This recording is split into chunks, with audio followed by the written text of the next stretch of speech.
It's hard to forget the images of 9-year-old Kathy Figueroa pleading on a YouTube video for President Obama's help to get her parents back. And I want to tell him that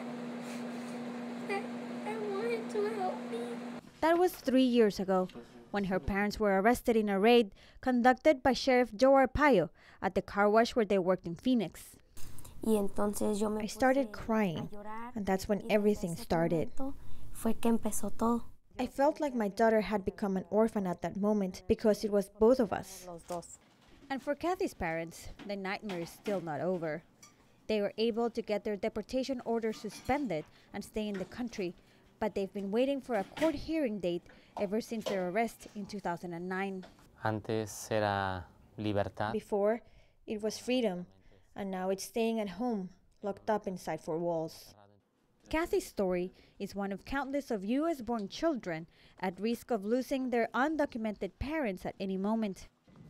This may change, however, as the Supreme Court will hear oral arguments on Wednesday over the constitutionality of 4 central provisions in Arizona's immigration law, known as SB 1070. We are ready to fight. We are not going to tolerate the type of behavior of Sheriff Arpaio and Russell Pierce. Randy Parraz is the Latino activist behind a movement opposing Arizona's immigration laws.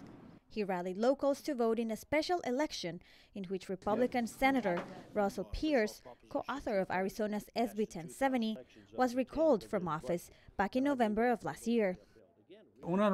A reason to recall Senator Pierce is to show that there are consequences to those type of laws. The Supreme Court will not hand out a decision on the constitutionality of Arizona's immigration laws until this summer.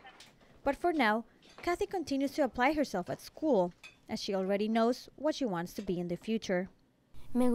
I'd like to be a lawyer, because I'd like to help people like my mom and my dad.